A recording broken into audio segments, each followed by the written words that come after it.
जय हिंद मेरे प्यारे दोस्तों, आप सभी का हार्दिक स्वागत करते हैं कौशल जी के जीएस चैनल, जो कि आप सभी के लिए एक बेहतरीन चैनल के रूप में उभर रहा है। जो कि आप सभी के जो इतना प्यार और इतना जो सपोर्ट मिल रहा है, उसी के बदौलत जो है कि हम दिन ब दिन जो है कि एक नए एनर्जी के साथ आप सभी के बीच एक बेस्ट कंटेंट लेके उभरते हैं। तो चलिए इसी के साथ बिना देरी किए हुए आज के हम इस सेशन को शुरुआत करते हैं।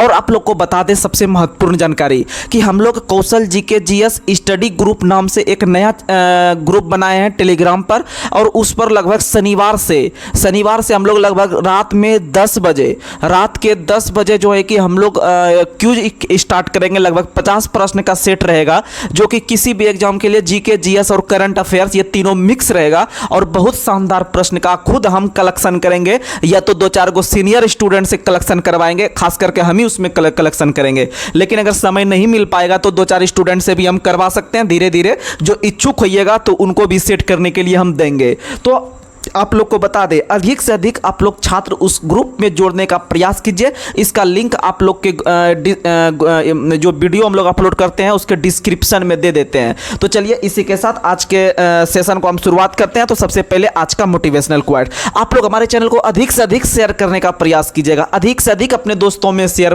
करने का प्रयास कीजिए, जिससे कि आप लोग का जो यह चैनल है यह जल्द से जल्द जो है कि ग्रो जिस तरह से हो रहा है, तो आगे जो है कि एक अच्छे चैनल के रूप में उभर के सामने आए। ठीक है, तो आप लोग अधिक से अधिक ग्रुप में जोड़िएगा। आप लोग जब अधिक से अधिक स्टूडेंट रहिएगा तो लगभग 350 या 400 बच्चा, लगभग 400 बच्चा पुरने वाला है। ठीक है, और हम लोग का जो उधर से आपका कौशल जी के जीएस क्लासेस के नाम से जो चैनल है उस पर 850 बच्चा पुर चुका है। तो आप लोग अधिक से अधिक जो है कि इसी तरह से हमें प्यार दीजिए, और हम लोग इसके बदले में जो इतना मेहनत कर रहे हैं यह बहुत ही आपका समझ सकते हैं लाभदायक है। तो चलिए इसी के साथ आज का मोटिवेशनल क्वाइट है।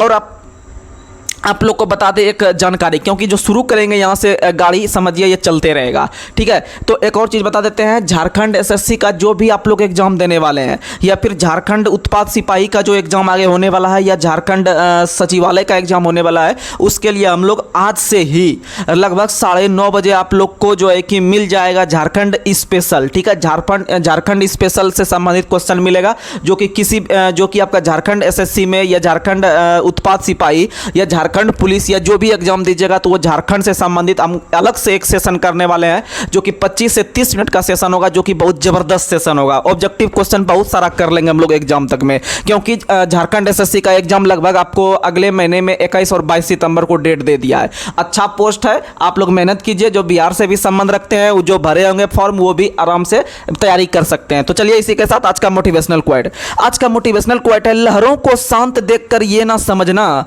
लहरों को शांत देखकर ये ना समझना कि समंदर में रवानी नहीं है, जब भी उठेंगे तूफान बन के उठेंगे। तो समझ सकते हैं दुनियादारी जो भी अभी आपको कुछ बोल रहा है आप सुनते रहिए, लेकिन बस आप सिर्फ सरस्वती माँ से यह विनती कीजिएगा कि माँ सरस्वती आप सिर्फ मेरे लिए खड़े रहिए, बाद में कि हम देख लेंगे दुनिया को कि आखिर किस में कितना ताकत था। ठीक है, तो आप लोग कभी हिम्मत नहीं हारिएगा, अगर हिम्मत हार जाइएगा तो फिर समझिए मजाक किरकिरा जाएगा। ठीक है, इसीलिए आप लोग लगातार मेहनत कीजिए। आपके मेहनत ही एक ऐसा चीज है जो आपको एक समाज में एक नई रोशनी की तरह आप चमक सकते हैं, और सभी को आप प्रकाशमय कर सकते हैं। समाज में आगे आने वाले पीढ़ी के लिए आप अपने माता पिता को उस श्रेणी में आप लिस्ट में जोड़ सकते हैं, जो कि एक समाज एक अच्छे नज़र से देखने की कोशिश करते हैं। तो चलिए इसी के साथ आज का पहला सवाल आप लोग को बताना है, जो कि हम लोग विविध में करते हैं पिनाकल से, जो कि एसएससी जो सेंट्रल लेवल का होता है, वहाँ का जो प्रश्न ओरिजिनल पूछा हुआ होता है उसी को हम लोग आज रिकॉल कर रहे हैं। उसके बाद फिर हम लोग चलेंगे स्पीडी पे, फिर लूसेंट पे चलेंगे, फिर परीक्षा वाणी पे चलेंगे, फिर साइंस पे भी चलेंगे। आप लोग लगातार बनकर रहिएगा। फिलहाल आप लोग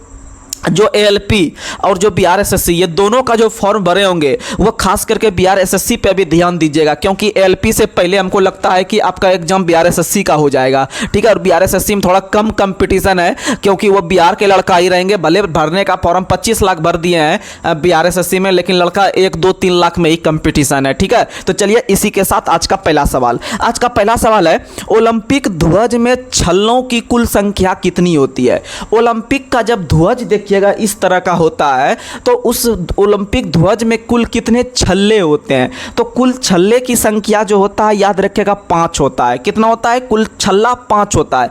5 में से अगर हम बात करते हैं छल्ला, तो वो 5 गो महाद्वीप को दिखाता है अलग अलग कलर से। तो भैया कौन कौन सा अलग अलग कलर होता है? तो आज आपको हम जुगाड़ देकर याद करवाते हैं। आज के बाद आप नहीं भूलिएगा, 1-2 बार कॉपी में नोट कीजिएगा और 1-2 बार माइंड में रिकॉल कीजिएगा, अगले दिन फिर से पढ़िएगा, याद हो जाएगा। तो देखिएगा, तो उस 5 छल्ले में से याद रखिएगा, उसमें से एक है आपका नीला। नीला जो है वह यूरोप महाद्वीप के लिए है। आपका जो ओलंपिक का जो छल्ला है 5 गो, जो उसमें से घेरा इस तरह करके रहता है, इस तरह करके रहता है, ठीक है, छल्ला के तरह, तो वो 5 होता है। 5 में से एक का कलर नीला होता है, और नीला जो होता है ना वह यूरोप महाद्वीप के लिए होता है। किसके लिए होता है? यूरोप महाद्वीप के लिए। तो आप एक याद रखिएगा, नीयू। क्या याद रखिएगा? नीयू। नीयू, जैसे आप नीलू याद रखते हैं तो आप नीयू याद रखिएगा, नीयू। नीयू यानी कि नीला जो है वह यूरोप महाद्वीप के लिए है। नीला जो है वो किसके लिए है? यूरोप महाद्वीप के लिए। वहीं याद रखिएगा आपको जो है कि पीला किसके लिए है? तो पीला किसके लिए है? तो उसके लिए जुगाड़ दे देते हैं ना, कहता है कि हम पानी पिए। क्या बोलते हैं? हम पानी पिए या तुम पानी पिए क्या? तो जैसे हम देखिएगा यहां पर, हम पानी पिए, पिए पोमदिका ए पिए, यानी पीला जो है वह एशिया के लिए है। किसके लिए है? पीला जो है वह किसके लिए है? एशिया के लिए। देखिएगा, नीयू नीला यूरोप के लिए, पीला एशिया के लिए, पीला एशिया के लिए। वहीं अगर हम बात करते हैं हरा किसका लिए, हरा किसके लिए है? तो याद रखिएगा, हरा जो है ना, जैसे आप लोग को जब कोई अचानक अगर कोई चीज़ होता है तो आपके मुंह से आह आवाज़ निकलता है। क्या निकलता है? आह। ओ आके हो आह, आह यानी ओ आके हो आह, यानी कि ओ आके से ऑस्ट्रेलिया बना लीजिएगा, हो से हरा बना लीजिएगा, ओ से ऑस्ट्रेलिया बना लीजिएगा, हो से हरा बना लीजिएगा। आ हो गया, 3 गो कहानी खत्म। वहीं अगर हम चौथा बात करते हैं तो काला, तो काला को याद रखने के लिए आप कौवा याद रखिएगा। क्या याद रखेगा? कौवा, यानी क से काला, ओ से अफ्रीका, क से काला, ओ से अफ्रीका, राइट। वहीं आपका लाल रंग जो होता है वह याद रखिएगा लाउद, लो के ऊ दो लाउद, यानी लो से लाल, ऊ से उत्तरी अफ्रीका और दक्षिणी अफ्रीका, यानी लाउद हो गया उत्तरी अफ्रीका और दक्षिणी अफ्रीका। एक बार रिकॉल करवाते हैं। नीयू नीला एशिया, पीला सॉरी नीयू नीला यूरोप हो गया, नीयू नीला यूरोप, अब पीला एशिया। वहीं अगर बात करते हैं आपका आह, ओ आके हो आह, यानी ऑस्ट्रेलिया के लिए कौन है? हरा है। वहीं अगर बात करते हैं कौवा, यानी कि काला किसके लिए है? तो याद रखिएगा ओ, तो याद रखिएगा ओ से अफ्रीका हो गया। वहीं आपका लाल रंग किसके लिए है? तो उत्तरी अफ्रीका अमेरिका और दक्षिणी अमेरिका के लिए कौन है? तो याद रखिएगा आप लोग लाल रंग है। ठीक है, आगे बढ़ते हैं। और याद रखिएगा ओलंपिक जो छल्ला 5 को बताए, ये जो बनाया है किसने बनाया है? तो 1913 ईस्वी में पियरे डी कुबर्टिन ने बनाया है। पियरे डी कुबर्टिन ने बनाया है 1913 में ओलंपिक छल्ला, याद रखिएगा। और पहली बार जो ओलंपिक खेल हुआ था 776 ईसा पूर्व में एथेंस यूनान में हुआ था। लेकिन आधुनिक ओलंपिक खेल का शुरुआत याद रखिएगा आप लोग 1896 ईस्वी में हुआ था। बहुत फेमस सवाल है। 1896 ईस्वी में आधुनिक ओलंपिक खेल का शुरुआत हुआ था। और पक्का पक्की 1900 में जब पेरिस ओलंपिक खेल हो रहा था पेरिस में, तो उसी पेरिस ओलंपिक में भारत का जो है कि आपका टीम हिस्सा लिया था पहली बार, याद रखिएगा। यानी ओलंपिक में भारतीयों ने पहली बार हिस्सा, दूसरे ओलंपिक पेरिस में हो रहा था 1900 में हिस्सा लिया था। ठीक है, और ओलंपिक खेल का सबसे बड़ी संस्था का नाम क्या है? तो IOC, इंटरनेशनल ओलंपिक कमेटी। और इसका मुख्यालय कहाँ में है? तो याद रखिएगा लुसाने में है। और लुसाने कहाँ है? तो भैया स्विट्जरलैंड में है। और स्विट्जरलैंड की राजधानी कहाँ है? बर्न है। और याद रखिएगा आप लोग कि अगर आपको बात करते हैं प्ले ग्राउंड ऑफ यूरोप के नाम से किसको जानते हैं? तो याद रखिएगा प्ले ग्राउंड ऑफ यूरोप होता है एक क्वेश्चन, एक होता है कॉकपिट ऑफ यूरोप। तो कॉकपिट ऑफ यूरोप के नाम से बेल्जियम को जानते हैं, कॉकपिट ऑफ यूरोप के नाम से बेल्जियम को जानते हैं, या फिर इसको बोल सकते हैं यूरोप का अखाड़ा, बेल्जियम को। लेकिन अगर पूछेगा प्ले ग्राउंड ऑफ यूरोप यानी यूरोप का खेल का मैदान किसे कहते हैं? तो स्विट्जरलैंड को कहते हैं, याद रखिएगा। और स्विट्जरलैंड के राष्ट्रपति का कार्यकाल साल 1 वर्ष का होता है। कितने वर्ष का होता है? 1 वर्ष का होता है, याद रखिएगा। और अगर हम बात करते हैं आपका जो है कि ये स्विट्जरलैंड में कौन सा पर्वत का विस्तार सबसे अधिक है, तो आल्प्स पर्वत का विस्तार सबसे अधिक कहाँ में है? तो स्विट्जरलैंड में है, याद रखिएगा। और आल्प्स पर्वत यूरोप में है। कहाँ में है? यूरोप में है। तो आप ऐसे करके जब अपना कंटेंट याद रखिएगा तो आपको लंबे दिनों तक याद रहेगा यह सब सवाल। तो आप लोग जो है कि अच्छे से इसे तैयार करने का प्रयास कीजिएगा। तो चलिए हम लोग अगले सवाल पर चलते हैं। तो थोड़ा लाइट का जो है कि इशू है, आप सही हो जाएगा लाइट, लेकिन आप लोग लगातार पढ़ते रहिए, आप लोग टेंशन नहीं लीजिए, आवाज़ बिल्कुल क्लियर जा रहा होगा आपके पास, ठीक। अगला सवाल आप लोग को बताना है, क्रिकेट मैच में मैदान में रहने वाले अंपायर की संख्या कितनी होती है? तो क्रिकेट खेल में मैदान में रहने वाले अंपायर की संख्या 2 होती है। कितनी होती है? 2 होती है। एक जो होता है वह नॉन स्ट्राइक पे होता है, बॉलर के पास, जहाँ से बॉलर बॉल फेंकता है, और एक होता है आपका जो है कि स्ट्राइक के बगल में लेग एम्पायर रहता है, ठीक है। तो मैदान में कितना रहता है? 2, लेकिन ऐसे अंपायर की संख्या 3 होता है। एक थर्ड अंपायर होता है, याद रखेगा, वो बाहर में जो कि मैन फैसला देता है। और थर्ड अंपायर का पहला शिकार खिलाड़ी कौन था? तो सचिन तेंदुलकर था। कौन था? तो सचिन तेंदुलकर था। और सचिन तेंदुलकर अपने जीवन काल में, याद रखिएगा, कि एकमात्र T20 मैच खेले थे, और एकमात्र T20 मैच सचिन तेंदुलकर दक्षिण अफ्रीका के खिलाफ खेले थे। किसके खिलाफ? दक्षिण अफ्रीका के खिलाफ खेले थे, याद रखिएगा। आगे बढ़ते हैं। अगला सवाल बताना है कि वॉलीबॉल में चौथे सेट में कितने अंक होते हैं? एसएससी सीजीएल 2023 का पूछा हुआ सवाल है। तो और एसएससी जब वहाँ से क्वेश्चन पूछता है तो यह एग्जाम किसी भी एग्जाम के लिए महत्वपूर्ण हो जाता है। तो याद रखिएगा कि वॉलीबॉल में चौथे सेट में कितने अंक होते हैं? 25। कितना अंक होते हैं? 25। और वॉलीबॉल में खिलाड़ी की संख्या कितनी होती है? तो 6 होती है। वॉलीबॉल में खिलाड़ी की संख्या 6 होती है। नेटबॉल में 7 होती है। बास्केटबॉल में मैदान पर 5 होती है, और ऐसे 12 होती है। और आपका खो खो में कितना होता है? तो 9 होता है। हॉकी, फुटबॉल, क्रिकेट में 11 होता है। रग्बी, फुटबॉल में 15 होता है, याद रखिएगा। जिम्नास्टिक में 8 होता है। पोलो में 4 होता है। वाटर पोलो में 7 होता है। आगे बढ़ते हैं। अगला क्वेश्चन बताना है, एक दिवसीय क्रिकेट मैच में एक गेंदबाज अधिकतम कितने ओवर फेंक सकता है? एक दिवसीय मैच का मतलब 50 ओवर का मैच, और 50 ओवर का जो मैच होता है उसी को वनडे या एक दिवसीय मैच कहते हैं। और याद रखिएगा यह कुल 50 ओवर का होता है। इसमें एक खिलाड़ी या एक बॉलर कुल 10 ओवर फेंक सकता है। कितना फेंक सकता है?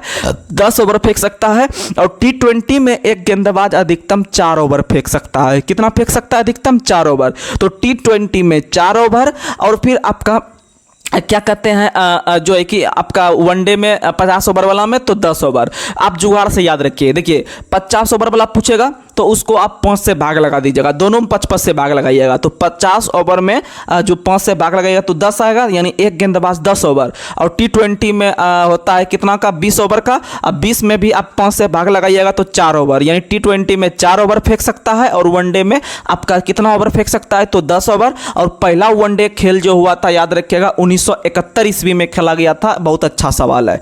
आगे बढ़ते हैं। अगला सवाल आप लोग को बताना है, और पहला वनडे मैच 1971 में ऑस्ट्रेलिया और इंग्लैंड के बीच मेलबर्न में खेला गया था। आगे बढ़ते हैं।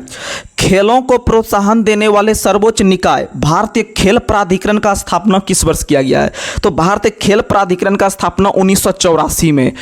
भारतीय खेल प्राधिकरण का स्थापना 1984 में। और आज खेल दिवस है, याद रखिएगा, 29 अगस्त है। मेजर ध्यानचंद की जयंती 29 अगस्त को मनाते हैं। और यह मनाना शुरू हुआ है 2012 से। कब से मनाना शुरू हुआ है? 2012 से खेल दिवस मनाना शुरू किया है, याद रखिएगा। अच्छा सवाल है। आगे बढ़ते हैं। और भारतीय खेल प्राधिकरण का मुख्यालय कहाँ में है? तो भारतीय खेल प्राधिकरण का मुख्यालय जो है नई दिल्ली में है। कहाँ में है? नई दिल्ली में। आगे बढ़ते हैं। विंग्स निम्नलिखित में से किस खेल आयोजन से संबंधित है? तो विंग्स जो है वह आपका पैरा ओलंपिक खेल 2020। देखिएगा, जहां जहां पर ओलंपिक खेल होता है, ग्रीष्मकालीन वाला जो मेन ओलंपिक होता है, वहीं पर पैरा ओलंपिक खेल होता है। जैसे अभी आपको पता है 2024 का ओलंपिक खेल पेरिस में हुआ, इसीलिए पैरा ओलंपिक खेल का शुरुआत भी कल से ही हो गया है पेरिस में, याद रखिएगा। ठीक है, तो ओलंपिक खेल इस बार 33वां नंबर का हो रहा था पेरिस में, याद रखिएगा। और उसमें भारत की टीम 71वां नंबर पर रहा है, याद रखिएगा। वहीं आपका अगले साल कहाँ होगा, तो अगले बार जो होगा 2028 वाला ओलंपिक वह लॉस एंजल्स में होगा और 2032 वाला ब्रिस्बेन में होगा। 2032 वाला कहाँ में होगा, तो ब्रिस्बेन में होगा, याद रखिएगा। आगे बढ़ते हैं। अगला सवाल आपको बताना है, निम्नलिखित में से कौन सा राज्य दही हांडी को एक खेल आयोजन के रूप में मान्यता देती है। तो दही हांडी जो है महाराष्ट्र का है। दही हांडी कहाँ का है, महाराष्ट्र का। और दही हांडी जो होता है वह आपका कृष्ण जन्माष्टमी, अभी आप लोग कृष्ण जन्माष्टमी मनाए होंगे, तो कृष्ण जन्माष्टमी के अवसर पर ही दही हांडी का आयोजन कहाँ होता है, तो महाराष्ट्र में, ठीक है। और तमाशा कहाँ का लोक नृत्य है, तो महाराष्ट्र का। और लावनी भी कहाँ का है, तो महाराष्ट्र का। लावनी भी कहाँ का है, तो महाराष्ट्र का। तमाशा भी कहाँ है, महाराष्ट्र का। और तमाशा नृत्य को जो है कि महाराष्ट्र में प्रसिद्धि प्राप्त करने का श्रेय किस व्यक्ति को है, तो वंशीधर भट्ट को है। किसको है, वंशीधर भट्ट को है। आगे बढ़ते हैं। अगला सवाल है, राष्ट्रीय खेल विश्वविद्यालय किस राज्य में स्थित है। तो राष्ट्रीय खेल यानी जब आप खेलते होंगे बचपन में तो आपको मन लगता होगा, क्या लगता होगा, मन, तो मणिपुर में है। राष्ट्रीय खेल विश्वविद्यालय कहाँ में है, तो मणिपुर में है। और याद रखिएगा कि राष्ट्रीय खेल विश्वविद्यालय का स्थापना नरेंद्र मोदी के द्वारा 2018 में किया गया। कहाँ पे, तो मणिपुर में, याद रखिएगा, ठीक है। वहीं अगर पूछेगा कि लक्ष्मीबाई राष्ट्रीय शारीरिक शिक्षा संस्थान कहाँ है, ग्वालियर में। वहीं अगर पूछेगा गुरु गोविंद सिंह खेल कॉलेज कहाँ है, तो लखनऊ में है। आगे बढ़ते हैं। ओलंपिक खेलों में प्रथम शीतकालीन ओलंपिक किस वर्ष खेला गया था। तो देखिएगा ओलंपिक 3 प्रकार का होता है। एक होता है ग्रीष्मकालीन ओलंपिक जो सबसे मेन ओलंपिक होता है, उसके बाद एक होता है शीतकालीन ओलंपिक, उसके बाद एक होता है पैरा ओलंपिक, ठीक है। तो तीनों इस भी याद रख लीजिएगा, वहाँ पर कहीं पर आप जहाँ पढ़ रहे होंगे कॉपी में नोट डाउन या किताब में नोट डाउन कर लीजिएगा। अगर पूछेगा ओलंपिक खेल का शुरुआत, तो 1896। अगर पूछेगा शीतकालीन ओलंपिक खेल का शुरुआत, तो 1924 में, 1924। और लेनिन का मृत्यु भी कब हुआ है, 1924 में हुआ, याद रखिएगा। वहीं अगर पूछेगा पैरा ओलंपिक खेल का शुरुआत कब हुआ है, तो 1960 में, पैरा ओलंपिक 1960। और जहां पर ओलंपिक खेल होता है वहीं पर पैरा ओलंपिक खेल भी होता है। और इस बार दोनों कहां हुआ, हो रहा है, यह हुआ तो पेरिस में। आगे बढ़ते हैं। अगला सवाल आप लोग को बताना है, मैराथन में तय की जाने वाली अधिकतम दूरी कितनी होती है। तो मैराथन में तय की जाने वाली अधिकतम दूरी 42.195 किलोमीटर, यह 42.195 किलोमीटर, याद रखिएगा। वहीं अगर बात करते हैं आपका गज में कितना है, तो 26 मील 385 गज, 26 मील 385 गज, या 42.195 किलोमीटर, यह पुरुष का मैराथन होता है। लेकिन वहीं अगर क्वेश्चन को टफ करने के लिए महिला मैराथन पूछ दे आगे चल के, तो फिर क्या कीजिएगा, तो सब बच्चा रट के जाता है 26 मील 385 गज, यह 42.195 किलोमीटर, लेकिन यह पुरुष का होता है। महिला का पूछ देगा तो क्या मारिएगा, तो याद रखिएगा महिला का जो होता है या फिर जो हाफ मैराथन होता है वो क्या होता है, तो हाफ मैराथन जो होता है वो 13.1 मील का होता है। हाफ मैराथन कितना का होता है, फुल मैराथन हो गया आपका 26 मील 385 गज, और हाफ मैराथन होता है 13.1 मील। कितना होता है, 13.1 मील। आगे बढ़ते हैं। अगला सवाल आप लोग को बताना है। अगला सवाल, एक फुटबॉल मैच की कुल अवधि कितनी होती है। तो कुल अवधि 90 मिनट होती है, 45-45 मिनट में बटा हुआ होता है, 45-45 मिनट में बटा हुआ होता है फुटबॉल का। वहीं अगर बात करते हैं आपका कबड्डी का कितना होता है, तो कबड्डी का जो बटा हुआ होता है, याद रखिएगा 20-20 मिनट का 2 हाफ होता है, यानी कुल 40 मिनट का। कितना मिनट का, 40 मिनट का होता है, याद रखिएगा। और हॉकी कितना का होता है, तो हॉकी की अवधि 70 मिनट होती है। कितनी होती है, 70, 35-35 का हाफ। तो आप यहाँ पर आपको 3 हम सवाल बताए, कितना खेल का समय बताए, 3 खेल। सबसे अधिक फुटबॉल का होता है 45-45, कुल 90 मिनट का, 45-45 मिनट का 2 हाफ होता है, ठीक है। वहीं अगर हम बात करते हैं आपका हॉकी का, तो हॉकी जो होता है वह 35-35 मिनट की 2 अवधि, यानी 70 मिनट, याद रखिएगा ऐसे करके। फुटबॉल 90 मिनट, हाफ ऐसे कर लीजिएगा, ठीक है, अपने मन से। जो पूछेगा आंसर मारिएगा। फुटबॉल पूछेगा तो 90 मिनट, ठीक है। उसके बाद हॉकी पूछेगा तो मारिएगा 70 मिनट, और कबड्डी पूछेगा तो 40 मिनट मारिएगा। और कबड्डी में खिलाड़ी की संख्या कितना होता है, तो 7 होता है। कबड्डी में कितना होता है, 7 होता है, याद रखिएगा। आगे बढ़ते हैं। अगला क्वेश्चन आप लोग को बताना है, FTX क्रिप्टो कप किस खेल से संबंधित है। तो FTX क्रिप्टो कप जो है वह शतरंज से संबंधित है। किससे संबंधित है, शतरंज से। FTX क्रिप्टो कप किससे संबंधित है, तो शतरंज से है। वहीं आपका नायडू ट्रॉफी का संबंध भी किससे है, शतरंज से। लेकिन बहुत कंफ्यूज कर गए आप, जैसे नायडू बोले होंगे ना, तो आपका माइंड थोड़ा सा कंफ्यूज किया होगा, ये तो क्रिकेट से है नायडू। लेकिन नहीं, CK नायडू ट्रॉफी भले क्रिकेट से है, लेकिन सिर्फ आपको नायडू नायडू ट्रॉफी अगर पूछेंगे तो सिर्फ नायडू ट्रॉफी जो है वह आपका किससे संबंधित है, तो याद रखिएगा शतरंज से। और हवाई ट्रॉफी भी किससे संबंधित है, शतरंज से, क्योंकि शतरंज जो होता है बहुत माइंड वाला खेल होता है, आपको हवाई जहाज की तरह दिमाग लगाना होगा। हवाई ट्रॉफी शतरंज से। वहीं आपका FTX ट्रॉफी किससे संबंधित है, तो आपका शतरंज से है। और याद रखिएगा शतरंज खेल का जन्म भारत में को माना जाता है। किसको माना जाता है, भारत को माना जाता है, याद रखिएगा। और भारत के पहले ग्रैंड मास्टर शतरंज में कौन बने थे, तो याद रखिएगा विश्वनाथन आनंद बने थे, जिसका संबंध कहाँ से था, तो आंध्र प्रदेश से था। और इनके द्वारा लिखा गया एक पुस्तक बहुत फेमस है जिसका नाम है माइंड मास्टर। क्या नाम है, माइंड मास्टर, क्योंकि शतरंज खेलने के लिए माइंड का मास्टर होना आवश्यक है, इसीलिए माइंड मास्टर पुस्तक के लेखक कौन है, तो विश्वनाथन आनंद, जो कि भारत के पहले ग्रैंड मास्टर बने थे। वहीं अगर बात करते हैं हम लोग कि विश्वनाथन आनंद ही पहले ऐसे खिलाड़ी हुए हैं भारत के तरफ से जो कि या फिर जिन्हें 1991-92 में पहली बार राजीव गांधी खेल रत्न या मेजर ध्यानचंद खेल रत्न पुरस्कार दिया गया था। बहुत अच्छा सवाल है, ठीक है, तो आप याद रखिएगा।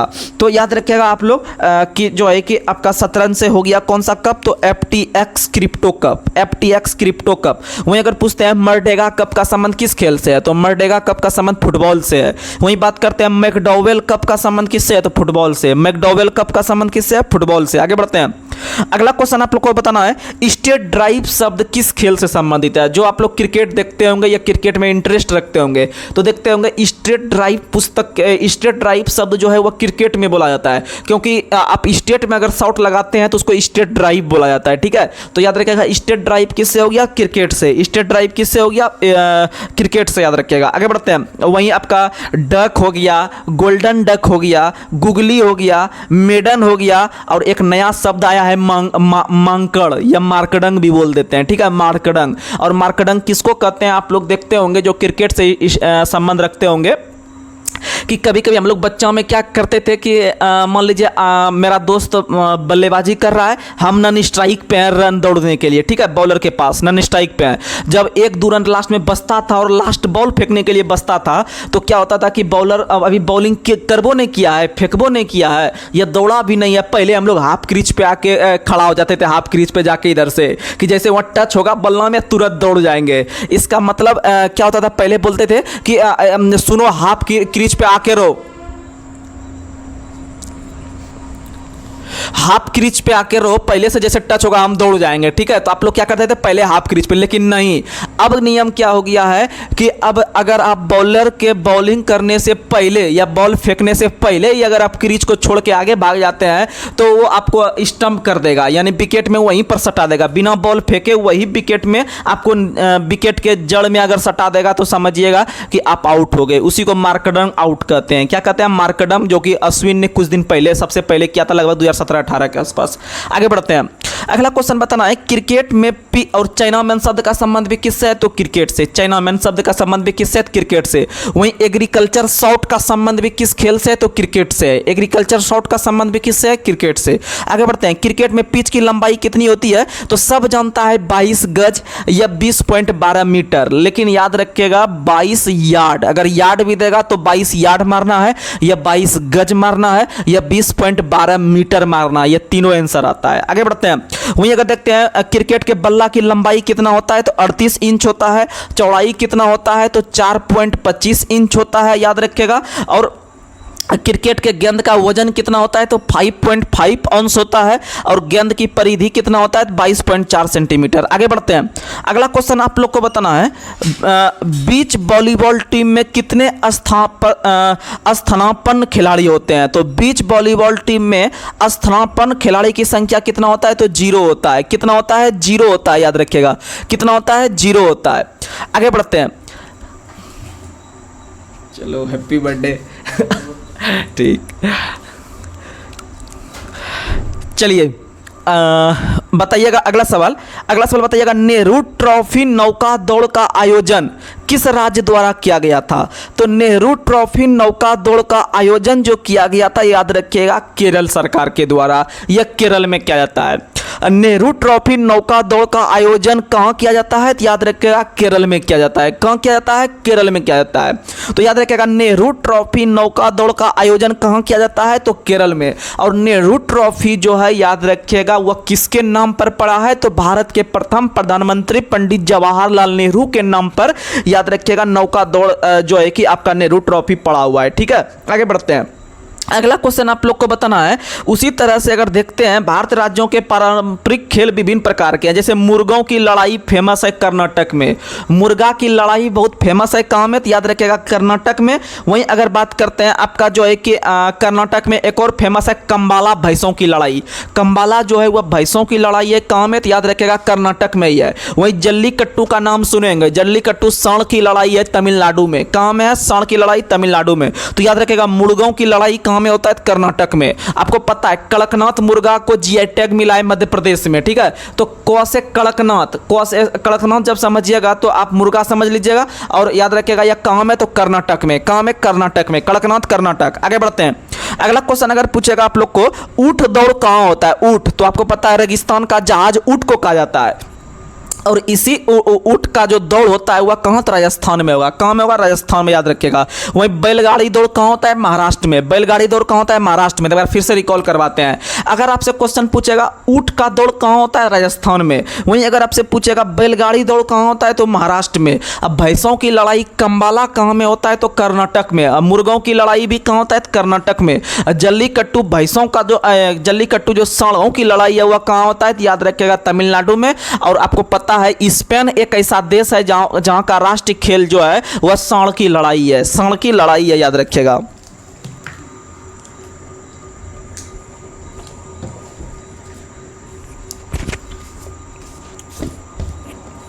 आगे बढ़ते हैं। अगला क्वेश्चन बताना है कि निम्नलिखित में से विश्वनाथन आनंद के बाद भारत का दूसरा ग्रैंड मास्टर कौन बना? तो आप लोग को पता है भारत का पहला ग्रैंड मास्टर विश्वनाथन आनंद बने हैं। लेकिन यहाँ देखिए दूसरा क्वेश्चन पूछ दिया है, आपके ओरिजिनल क्वेश्चन है एसएससी सीजीएल का आया हुआ कि दूसरा ग्रैंड मास्टर कौन है? तो याद रखिएगा दिव्येंदु बड़ुआ। दिव्येंदु बड़ुआ, दिव्येंदु बड़ुआ। यानी पहला विश्वनाथन दूसरा बड़ुआ, पहला विश्वनाथन दूसरा बड़ुआ, पहला विश्वनाथन दूसरा बड़ुआ। आगे बढ़ते हैं। अगला क्वेश्चन आप लोग को बताना है, हॉकी में यदि गेंद डिफेंडर द्वारा आखिरी बार स्पर्श किए जाने के बाद बैक लाइन के ऊपर चली जाती है तो उसे क्या कहा जाता है? तो लॉन्ग कॉर्नर कहा जाता है। क्या कहा जाता है? Long corner. आप लोग को सुन के याद रखिएगा। आगे बढ़ते हैं। दीपिका पल्लिकल का संबंध किस खेल से है? तो दीपिका पल्लिकल का संबंध स्क्वैश से है। आपको बहुत बार बताए हैं दीपिका पल्लिकल का संबंध स्क्वैश से है, लेकिन दीपिका कर्माकर का संबंध जिम्नास्टिक से है। और दीपिका कुमारी का संबंध जो है वह तीरंदाजी से है। किससे? तीरंदाजी। और उनके पति का नाम बताए थे अतानु दास, जो कि पश्चिम बंगाल के थे। ऐसे दीपिका कुमारी जो है वह झारखंड की है, रांची की है, लेकिन उनके पति जो अतानु दास हैं वो आपके बंगाल के हैं। तो दोनों पति पत्नियां दोनों तीरंदाजी खेलते हैं। क्या खेलते हैं? तीरंदाजी खेलते हैं। आगे बढ़ते हैं। और तीरंदाजी में बताए थे आपको क्या गो गोला रहता है, उसमें छल्ला तो 10 गो रहता है तीरंदाजी में। और ओलंपिक के मसाल में कितना बताए? 5 बताए। 5 में से आपको पांचों महाद्वीप बता दिए होंगे। एक बार फिर से रिकॉल करते हैं। नीयू नीला यूरोप, पीए पीला एशिया, पीला एशिया। कौवा यानी काला हो गया किसके लिए? अफ्रीका के लिए। काला किसके लिए हो गया? तो याद रखिएगा आप लोग अफ्रीका के लिए। वहीं आपका आहा यानी मतलब यानी ओ से क्या हो गया? तो ओ से हो गया आपका ऑस्ट्रेलिया, हो से हो गया हरा। ठीक है। वहीं अगर बात करते हैं लाउद, तो लाल रंग जो हो गया वो आपका उत्तरी अमेरिका और दक्षिणी अमेरिका के लिए, उत्तरी अमेरिका और दक्षिणी अमेरिका के लिए, याद रखिएगा। तो चलिए हम लोग अब चलते हैं अगले सेशन पे या फिर अगले कंटेंट पे। आप लोग अच्छा से अभी याद रखिएगा। तो चलिए अब हम लोग चलते हैं हिस्ट्री पे। तो हिस्ट्री का जो हम लोग धीरे धीरे आगे बढ़ रहे हैं, बस आप लोग साथ में कदम से कदम मिलाकर चलिएगा, क्योंकि क्वेश्चन में बहुत दम रहता है।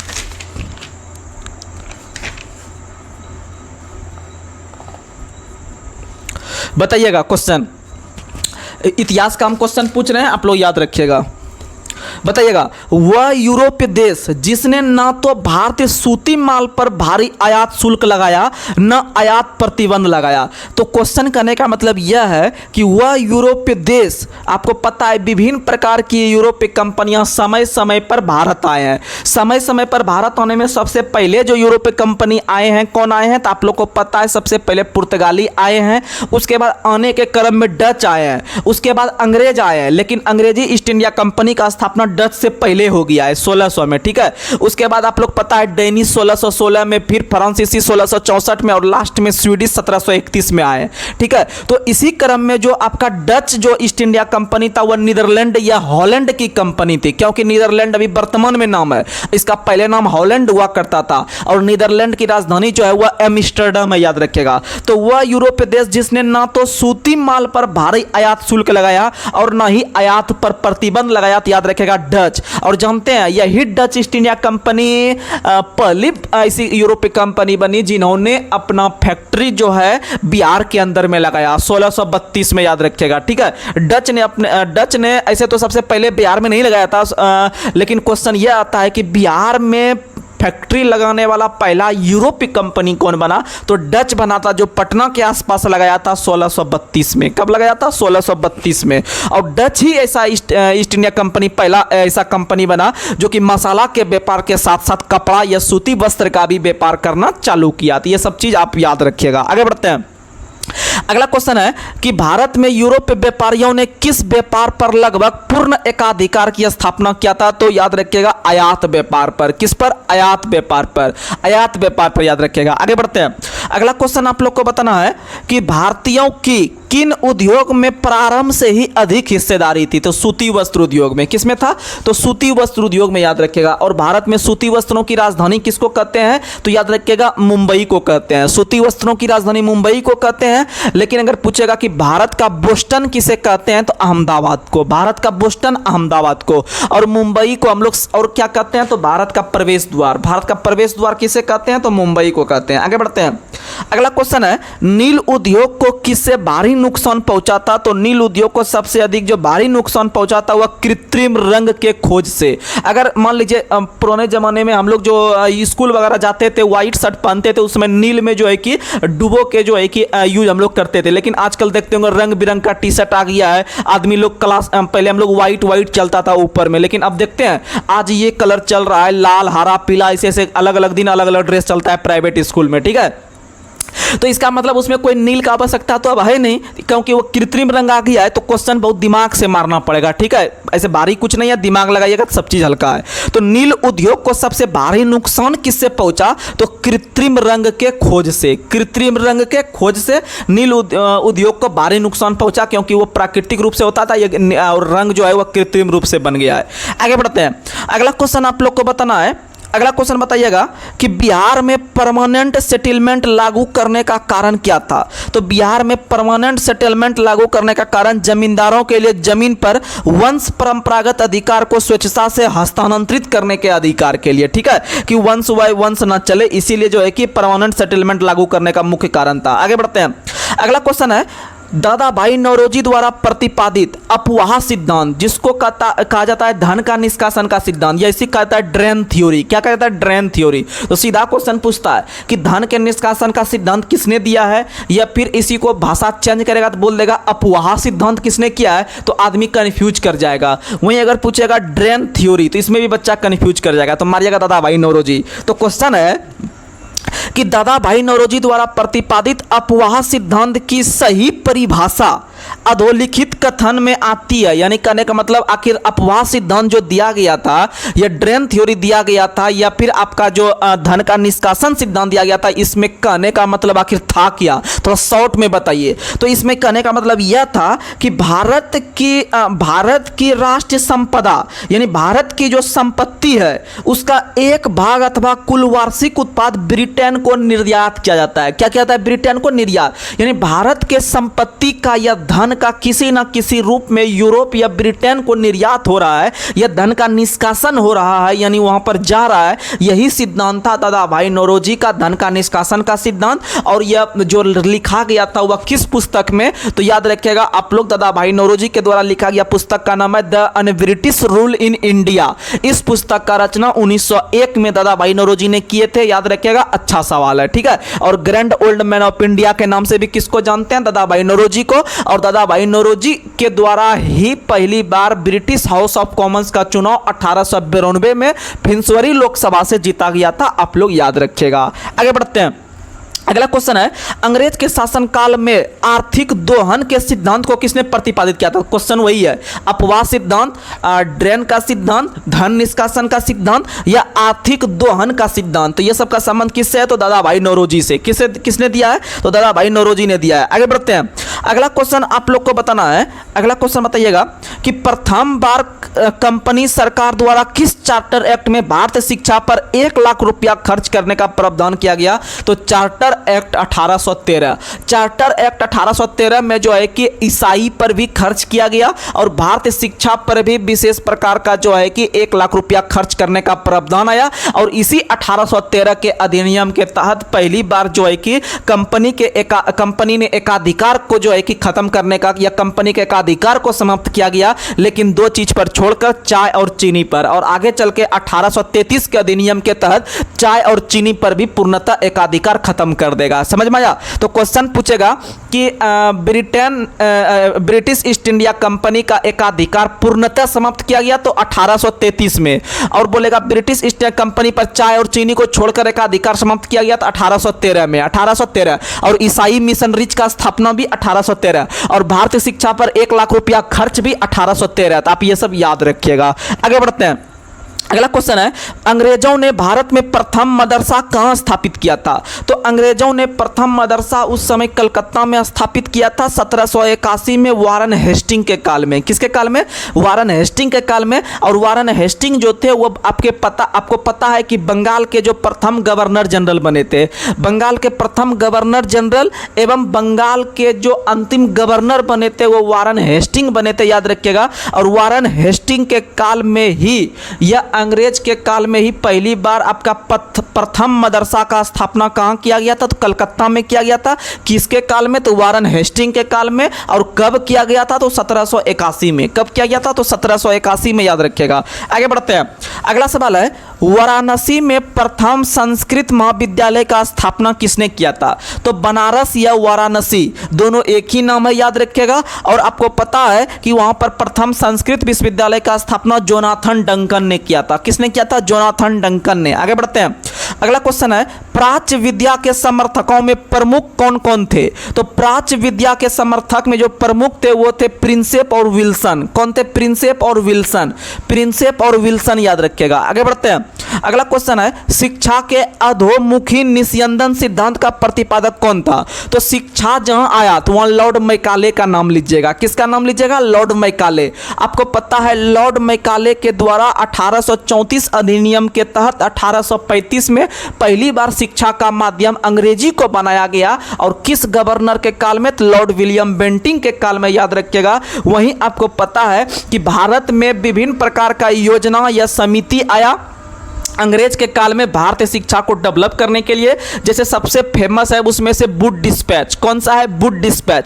वुड डिस्पैच 1854 में आया था। बहुत फेमस क्वेश्चन है, सीधा क्वेश्चन पूछता है वुड डिस्पैच का संबंध किससे है, तो भारतीय शिक्षा से है। दूसरा क्वेश्चन पूछेगा कब आया था वुड डिस्पैच, तो 1854 में आया था। और तीसरा पूछेगा वुड डिस्पैच किस गवर्नर जनरल के काल में आया था, तो लॉर्ड डलहौजी के काल में। क्योंकि लॉर्ड डलहौजी का कार्यकाल 1848 से लेकर 1856 तक था, तो याद रखिएगा उसी के काल में 1854 में आया था। और इन्हीं के काल में पहली बार आपका डाक तार व्यवस्था का शुरुआत किया गया था, ट्रेन का शुरुआत भी करवाया गया था। ये सब आपका डलहौजी के काल में। और राज्य हड़प नीति के लिए किसको याद किया जाता है, तो डलहौजी को, जो कि पहला शिकार कौन था, सतारा था। कौन था, सतारा था, याद रखेगा। और अंतिम शिकार कौन था, तो अवध था। अवध को किस आधार पे, तो कुशासन के आधार पे। इतना बार आपको क्वेश्चन बताएंगे ना कि आपको आराम से याद हो जाएगा, ठीक है। और आपको जो है कि अधिक से अधिक कंटेंट मिल रहा है, इसी तरह लगातार आप बने रहिएगा, ठीक है। आप लोग आधा अधूरा में छोड़ के नहीं जाइएगा क्लास को। आगे बढ़ते हैं।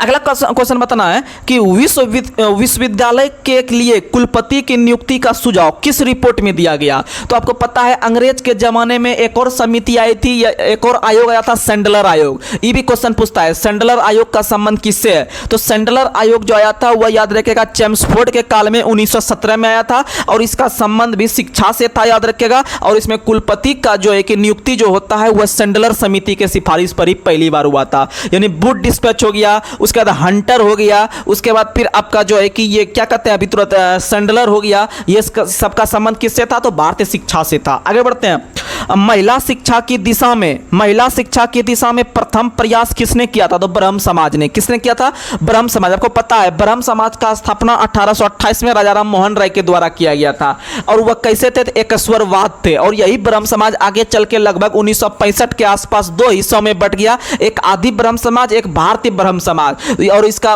पहले क्या था, तो ब्रह्म समाज। और यह ब्रह्म समाज का स्थापना राजा राम मोहन राय के द्वारा 1828 में। और याद रखिएगा ब्रह्म समाज जो थे वो आपको हिंदू महिला को बढ़ावा देने का काम करते थे। वहीं राजा राम मोहन राय को पश्चिमी शिक्षा का जनक भी कहा जाता है। वहीं अगर हम बात करते हैं कि राजा राम मोहन राय का पूर्वगामी किसे कहा जाता है, तो अल्बुकर्क को कहा जाता है। किसे कहा जाता है, अल्बुकर्क को।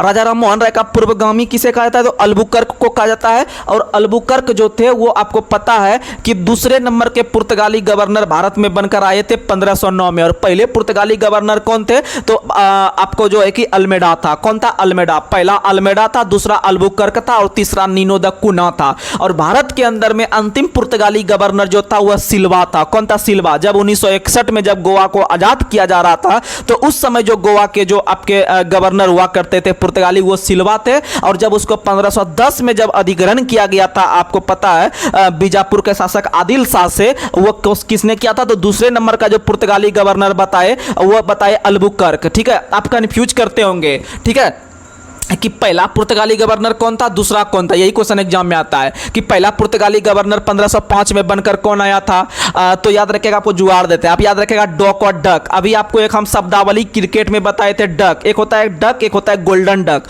आप लोग देखते होंगे डक और गोल्डन डक जो होता है वह आपका डक और गोल्डन डक जो होता है यह शब्द का संबंध क्रिकेट से है। जब कोई खिलाड़ी, सुनिएगा गोल्डन डक और डक क्या होता है, जब कोई खिलाड़ी बिना कोई बॉल खेले जब आउट हो जाता है तो उनको गोल्डन डक कहा जाता है। लेकिन कोई खिलाड़ी बॉल भी खेल लिया और एक भी रन नहीं बना पाया तो याद रखिएगा उसको डक कहते हैं। क्या कहते हैं, डक। तो गोल्डन डक और डक का संबंध किससे है, तो याद रखिएगा क्रिकेट से है।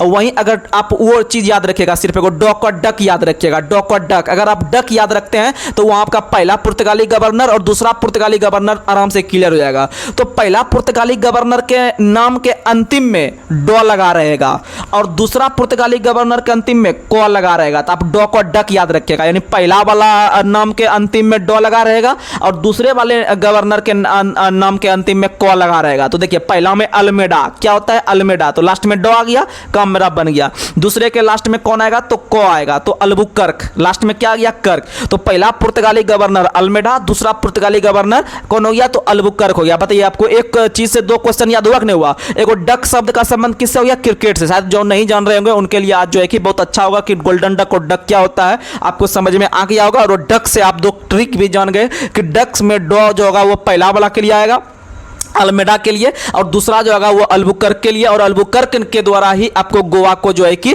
गुलाम बनाया गया था, यूसुफ आदिल शाह से छीना गया था, याद रखिएगा। अभी जब एग्जाम वगैरह आएगा और नजदीक ना BRSSC सबका, तो आप लोग को पूरा मैराथन देंगे, 2 से 3 दिन में लूसेंट इधर से उधर मैन क्वेश्चन एकदम पूरा खत्म। एक दिन में पूरा इतिहास, एक दिन में पॉलिटी, ठीक है, पॉलिटी वगैरह नॉर्मल चीज है, बहुत हम पॉलिटी का वीडियो बनाए हैं, ठीक है, आप लोग पीछे का भी देख लीजिएगा, बहुत क्वेश्चन अच्छा अच्छा हम पॉलिटी 1-2 बार खत्म भी कर चुके हैं। तो चलिए अब हम लोग चलते हैं अगले पे कंटेंट पे, जो कि आपका लूसेंट का रहेगा, जो कि हम ज्योग्राफी को अभी कवर कर रहे हैं। तो आप लोग इसी तरह लगातार बनकर रहिएगा, जितना भी क्वेश्चन करते हैं ना आप बस क्वेश्चन खाली सुनते रहिए, 2 महीना के अंदर आपको अपने आप में अंतर महसूस होने लगेगा, ठीक है, आप याद रखिएगा, क्योंकि मेरे कंटेंट में दम है इसीलिए हम ज़्यादा नहीं बोलते हैं, आप याद रखिएगा। चलिए अगला सवाल, अगला सवाल बताइएगा कि भारत में सड़क के मामले में भारत जो है वह सड़क के मामले में विश्व में कितना स्थान पे आता है। यह सवाल एनटीपीसी का पूछा हुआ सवाल है। तो भारत पूरे विश्व में सड़क मामलों की दृष्टि से सेकंड स्थान पे आता है, यानी सड़कों की लंबाई की दृष्टि से विश्व में पहला स्थान अमेरिका का है और अपना देश भारत का स्थान कितना है तो दूसरा है, याद रखिएगा। और भारत में लगभग 58.98 किलोमीटर सड़क नेटवर्क है। 58.98, अच्छा से याद रह जाएगा आपको। 58.98 किलोमीटर जो है कि आपका लाख किलोमीटर जो है कि आपका सड़क का नेटवर्क है, याद रखिएगा। आगे बढ़ते हैं। अगला क्वेश्चन अगर पूछेगा कि सड़क मान लीजिए एगो राष्ट्र राजमार्ग होता है, राष्ट्र राजमार्ग होता है, एगो आपका राज्य राजमार्ग होता है, यानी एक होता है एनएच, एक होता है एसएच। एनएच हो गया नेशनल हाईवे, इसका रखरखाव केंद्र सरकार करती है, और एसएच यानी स्टेट हाईवे का रखरखाव जो करती है वह आपका राज्य सरकार करती है, याद रखिएगा। तो यहाँ पर क्वेश्चन है कि भारत के अंदर में संपूर्ण देश की सड़कों की कुल लंबाई का लगभग कितना परसेंट एनएच है, तो याद रखिएगा 2%। कितना परसेंट? 2%। तो पूरे भारत में मान लीजिए अगर 100% सड़क है या फिर 58 लाख किलोमीटर है, तो अगर इसका 2% निकालिएगा तो सिर्फ एनएच यानी एनएच हाईवे वाला आपका रोड आएगा, ठीक है, याद रखिएगा। यानी NH 31, NH 44, NH 7, NH 5 इस तरह करके सिर्फ 2% आएगा। उसी तरह आपको बताए थे बायोलॉजी में कि हमारे शरीर के भार का सिर्फ 2% क्या होता है, तो याद रखिएगा मस्तिष्क का भार। और खून का भार कितना होता है या ब्लड का भार, तो याद रखिएगा 7%। और खून का अध्ययन हेमेटोलॉजी, और आपका जो है कि एक और बताए थे यकृत का अध्ययन हेपेटोलॉजी। दोनों का कन्फ्यूजन है, हेमेटो हेपेटो यकृत, हेमेटो खून, हेमेटो खून, एक होता है ट्रोमेटो। तो ट्रोमेटोलॉजी में जो अध्ययन करते हैं ना वह घाव का अध्ययन करते हैं। किसका अध्ययन? घाव। और घाव को खत्म करने में विटामिन सी की आवश्यकता होती है। जैसे आप लोग देखते होंगे 2 क्वेश्चन डील होगा विटामिन सी से। एक क्वेश्चन आता है कि हमारे मूत्र में कौन सा विटामिन मिलता है, तो हमारे मूत्र में विटामिन सी मिलता है। और जो है कि घाव को भरने में कौन सा विटामिन, तो उसमें विटामिन सी। तो आप लोग देखे होंगे कि तभी ना हम लोग अब दिमाग खुलता है कि बचपन में जो कि अगर कट उठ जाता था कहीं पर या घाव हो जाता था तो घर में बोला जाता था मम्मी या पापा के द्वारा कि उस पर जो है कि पेशाब अगर कर देगा, जब पेशाब करेगा तो उसी पे पेशाब कर देना, घाव पे ही। तो क्या होता था कि घाव 1-2 दिन में आराम से छूट जाता था बिना दवाई खाए हुए। तो अब जाके दिमाग खुला कि काहे जो है कि वहां पर पेशाब किया जाता था। भले मम्मी पापा को उतना पता नहीं होगा कि उसमें विटामिन सी होता है, वो खत्म कर देगा, लेकिन एक होता है ना कि पुराने जमाने से जड़ी बूटी या उस तरह परंपरा चलते आता है कि वह खत्म हो जाता है, ठीक है। उस तरह का एक मतलब पुराने जमाने से चलते आ रहा है, ठीक है, और खत्म भी हो जाता है। तो उसी तरह से अब मेरा दिमाग यहां पर काम कर रहा है कि इसमें विटामिन सी रहता है मूत्र में, और इसीलिए विटामिन सी जो रहता है उसी कारण जो है कि घाव जो है कि भरपाई हो जाता है, कटा फटा या घाव सब खत्म हो जाता है। यानी कि घाव को छुड़ाने के लिए पूछेगा कौन सा विटामिन, तो विटामिन सी। और मूत्र में कौन सा विटामिन रहता है, तो विटामिन सी रहता है। आप दोनों को एक तरह से याद कर सकते हैं। और घाव को छुड़ाने के लिए लसिका का भी सहायता होता है, लसिका का भी सहायता होता है, याद रखिएगा, ठीक है। आगे बढ़ते हैं। और घाव का अध्ययन ट्रोमेटोलॉजी, घाव का अध्ययन ट्रोमेटोलॉजी। आगे बढ़ते हैं। क्योंकि घाव जब बच्चा में होता था ना कहीं पर, तो पूरा उसको नोच नोच के एकदम टमाटर के तरह लाल कर देते थे। घाव जब होता था बच्चा, आपको जुगाड़ से याद करवा देते हैं घाव का अध्ययन कैसे याद रहेगा, एग्जाम में कैसे मार के आइएगा। तो सुनिएगा, जब घाव होता था ना पूरा नोच नोच के जो है कि उसको हम टमाटर के तरह लाल कर देते थे, नहीं करते थे, टमाटर के तरह बना देते थे उसको। यानी कि जब घाव होता था ना हम लोग को, जैसे मान लीजिए यहाँ पर घाव हुआ, मान लीजिए यहाँ पर घाव होता था, तो हम लोग जब पढ़ने जाते थे क्लास या कहीं पर ट्यूशन वगैरह, तो जब फुर्सत में ऐसे करके जब बैठे रहते थे तो झूठ का इसको ऐसे घेरते थे कि इससे बाहर ही नहीं जाएगा, यहीं तक रह जाएगा, ऐसे घेरते थे बच्चा में। आप लोग भी करते होंगे, जो हकीकत है आपको जुगाड़ दे रहे हैं। तो इसको हम लाल टमाटर के तरह बना देते थे घेर घेर के, यानी टॉ से। यानी घाव को कैसे बना देते थे, टमाटर यानी टॉ से। यानी घाव का अध्ययन ट्रोमेटोलॉजी, घाव का अध्ययन ट्रोमेटोलॉजी, घाव का अध्ययन ट्रोमेटोलॉजी, घाव का अध्ययन ट्रोमेटोलॉजी, घाव का अध्ययन ट्रोमेटो। क्योंकि घाव को आप कैसे बना देते थे, टमाटर के तरह बना देते थे, यानी टॉ से। घाव को कैसे बनाते थे, टमाटर के तरह, यानी ट्रोमेटो। अब बताइए गलत, आप मार के दिखा दिए कि ये आंसर गलत हो जाएगा, आपसे हो ही नहीं सकता है, ठीक है, याद रखिएगा। और कौन विटामिन मिलता है घाव मूत्र में, और कौन सा आवश्यकता होता है घाव को छुड़ाने में, आप आराम से कवर कर सकते हैं। आगे बढ़ते हैं। देख रहे हैं जो है कि आप लोग के लिए कितना जुगाड़ ढूंढना पड़ता है। तो आप लोग इसी तरह मेहनत कीजिए, आपको कंटेंट में पावर है। आप देखिए भले छोटे स्टेज पे अभी हैं, लेकिन जो आपको हम टेक्निक दे रहे हैं या जितना हम क्वेश्चन आपको 1 घंटा के अंदर या 40-50 मिनट के अंदर जो दे देते हैं, समझिए ये बहुत अच्छी चीज़ है। और अच्छे अच्छे क्लास में जब जाइएगा तो आपको जो है कि बहुत समय भी लगेगा और इतना जुगाड़ भी नहीं देगा। ठीक है, आपको ये फ्री ऑफ कॉस्ट मिल रहा है, आप अधिक से अधिक फायदा उठाइए। जब आप एग्जाम में जाइएगा या जहाँ आप सेट लगाते होंगे तो वहाँ पर आपका नंबर 1 महीना के अंदर जो है ना आप टॉप लिस्ट में आने लगेगा। मान लीजिए भागलपुर के अंदर में एक क्यूज चलता है, गायत्री क्यूज। गायत्री क्यूज के अंदर लगभग अभी भले कम बच्चा होगा, लेकिन जब हम लोग सेट लगाते थे लगभग 400 बच्चा आता था। और 400 बच्चों में समझिए कि अगर आप इस तरह अगर कंटेंट आपको मिलता तो आप 2 महीना के अंदर वहाँ पर टॉप 20 में आ जाते, 20 के अंदर में आ जाते, अगर इस तरह से आपको कंटेंट मिलता। इसीलिए आप लगातार मेहनत कीजिए। कंपटीशन चाहे वो एलपी का हो, टेक्नीशियन का हो या बीआरएसएससी का हो, लड़का में कंपटीशन 1 ही 2 लाख में रहता है। तो आप लोग उसमें से हैं, हमको यह आशा है, क्योंकि आप इस छोटे से कंटेंट को जो आप देख रहे हैं यह बहुत अपने आप में जो है कि एक गौरवान्वित वाला बात है। तो चलिए आगे बढ़ते हैं। तो चलिए हम लोग अगले सवाल पर चलते हैं। अगला सवाल है, जीरो माइल स्टोन भारत के किस शहर में है? तो जीरो माइल स्टोन जो है वह नागपुर में है। कहाँ में है? नागपुर में है। जीरो माइल स्टोन किस शहर में है? तो याद रखिएगा नागपुर में। आगे बढ़ते हैं। भारत का सबसे लंबा राष्ट्रीय राजमार्ग कौन है? तो भारत का सबसे लंबा राष्ट्रीय राजमार्ग है NH44। कौन सा है? NH44 याद रखेगा। और NH44 कहाँ से कहाँ तक जाता है? तो NH44 जो है वह आपका भारत के उत्तर में श्रीनगर से भारत के दक्षिणी छोर कन्याकुमारी तक जाती है। और यह लगभग 3745 किलोमीटर यात्रा करती है। और भारत के कुल यह 11 राज्य से गुजरती है। कितने राज्यों से? 11। तो सबसे लंबा राष्ट्रीय राजमार्ग NH44 और वह कितने राज्य से? 11 राज्य से। यह क्योंकि 11 का फैक्टर है 44, याद रखिएगा। ठीक है, आगे बढ़ते हैं। अगला क्वेश्चन बताना है कि राष्ट्रीय राजमार्ग संख्या 1 और 2 के सम्मिलित रूप को क्या कहते हैं? तो जीटी रोड कहते हैं। क्या कहते हैं? GT road. आगे बढ़ते हैं। NH44 में कौन सा सुरंग स्थित है? तो जवाहर सुरंग। कौन सा सुरंग? जवाहर सुरंग, याद रखिएगा। कौन सा सुरंग? जवाहर सुरंग। और जवाहर सुरंग जो है वह किस दर्रे में है? तो बनियाल दर्रे में। किस दर्रे में? बनियाल दर्रे में। तो चलिए हम लोग आज के सेशन को यहीं पर समाप्त करते हैं। कल से हम लोग जो है कि अधिक से अधिक क्वेश्चन करेंगे, क्योंकि आज जो है कि आप लोग के लिए झारखंड एसएससी का भी स्पेशल 25 मिनट का समय देना है। तो आप लोग के लिए जो है कि उसमें भी समय निकालना पड़ेगा, क्योंकि आगे एग्जाम पहले वही है, तो उनको भी प्राथमिकता देना हम लोग का कर्तव्य है। क्योंकि हम लोग में भी बहुत सारे छात्र और झारखंड के भी बहुत सारे छात्र जुड़े हुए हैं, तो उनको भी देखना हमारा फर्ज बनता है। तो चलिए इसी के साथ आज के सेशन को यहीं पर समाप्त करते हैं। तब तक के लिए जय हिंद, जय भारत।